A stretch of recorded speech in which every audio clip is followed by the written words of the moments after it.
Animal Crossing is a series that I evidently care about very deeply. I owe a lot of my channel's identity to this franchise, and without it, it's doubtful I'd have the audience I do today. But ever since I started talking about Animal Crossing, and even more so after I dropped my New Leaf review last summer, I've been pestered with a single question. How would you rank these games?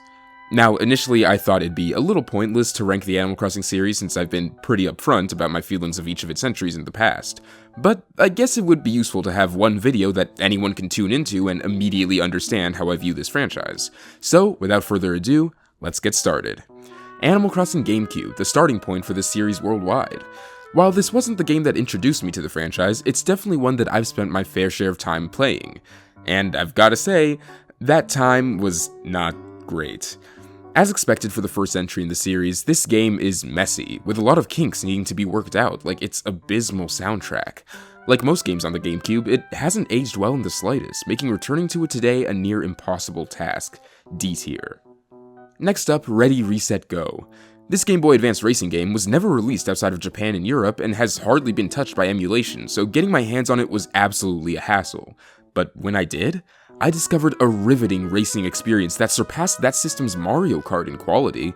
Call it my Rossetti bias, but having all the tracks take place inside the tunnels he burrows underground was a genius move, and led to some incredible scenery for a GBA game, my personal favorite being the island one where water starts leaking in.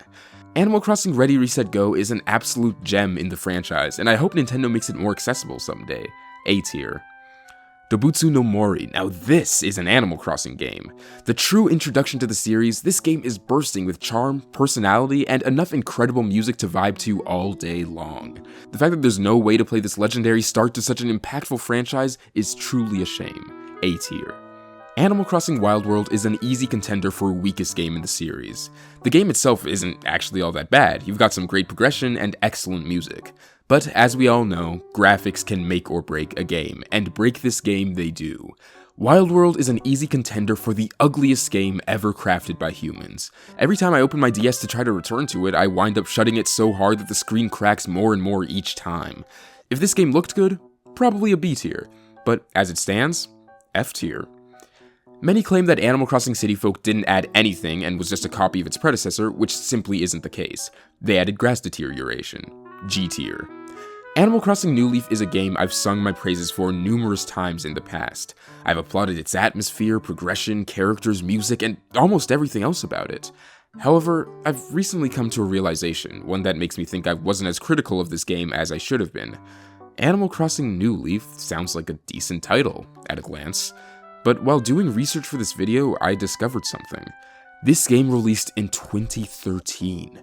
That was over 4 years ago. How could that possibly be considered new? This is blatant false advertising, and while I love the game, that is something I cannot support in good conscience. F tier. Animal Crossing Happy Home Designer. Animal Crossing Amiibo Festival, the most infamous game in the franchise and one that's absolutely undeserving of all the hate. Is it the most ambitious game in the Animal Crossing franchise? Yes. At a time in which everyone was clamoring for a new home console mainline Animal Crossing, Nintendo decided to break new ground and try something the series had never done before. Go to your local used game store and you can find Amiibo Festival for like $5. The game was so successful that Nintendo considerably reduced the price, knowing that everyone deserved a chance to play it. A tier. Animal Crossing Pocket Camp is an absolute delight, mostly thanks to the fact that it's on a device I can actually utilize.